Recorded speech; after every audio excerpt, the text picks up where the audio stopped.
j'aimerais te laisser une petite suite par rapport à la vidéo que j'ai fait hier et puis là où j'ai parlé que le mal sera appelé bien et le bien sera appelé mal.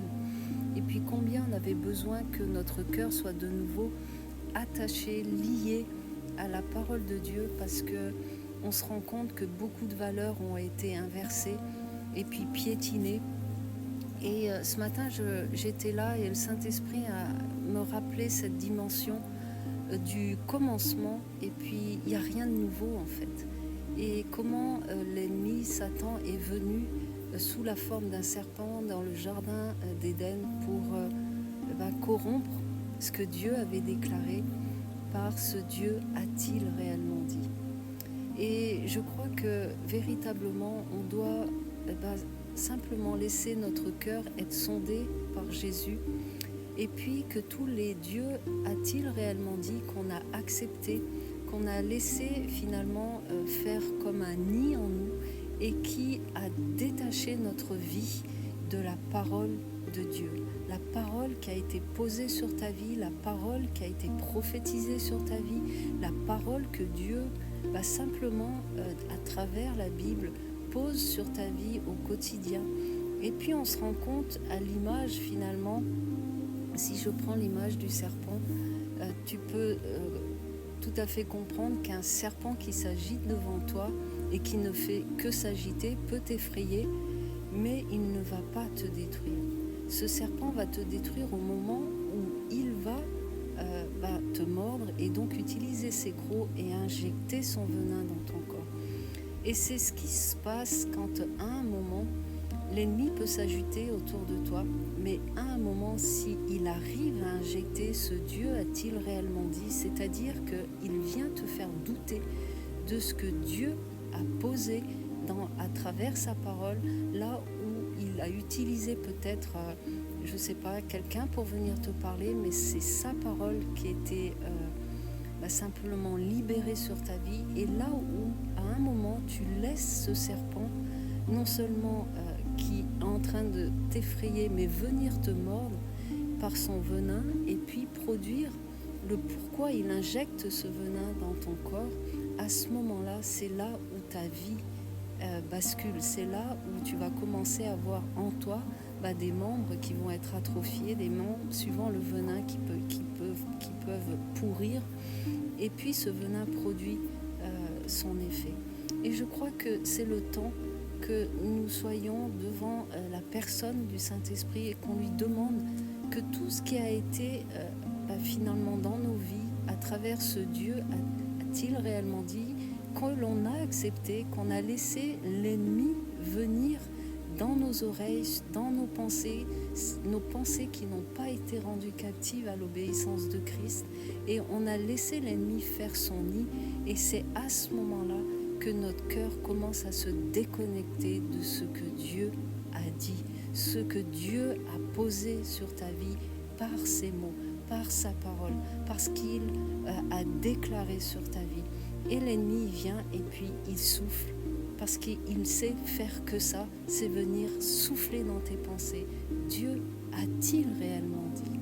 Et c'est là où tu dois te positionner, c'est là où tu dois rappeler ce que Dieu a dit sur ta vie, ce que Dieu proclame à travers la parole de Dieu, à travers chaque promesse, que tu puisses croire dans la parole de Dieu et rappeler et puis t'approprier et rejeter tous ces dieux a-t-il réellement dit qui ont fait son nid dans ta vie pour que ton cœur de nouveau puisse être attaché à la parole de Dieu.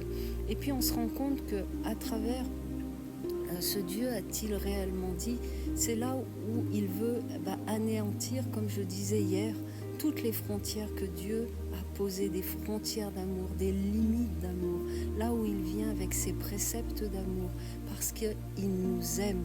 Et puis il est un Père, le Père parfait, qui sait ce qui est bon et pas bon pour ses enfants.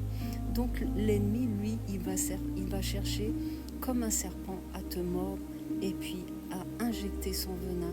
Et son venin s'appelle Dieu a-t-il réellement dit? Alors je te laisse avec cette question.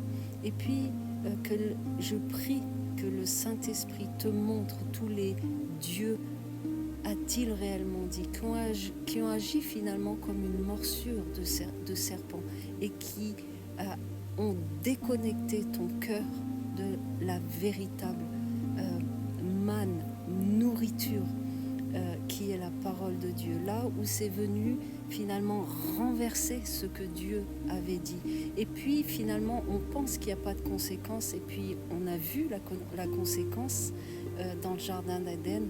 Et donc que vraiment tu puisses simplement disposer ton cœur et puis laisser l'Esprit de Dieu agir en toi. Demander la lumière. Là où finalement tes yeux sont devenus aveugles par ces dieux, a-t-il réellement dit? Quand je dis c'est Dieu a-t-il réellement dit, mais Satan vient avec plusieurs voix pour dire les choses et puis il y a plusieurs choses qu'on accepte dans nos vies.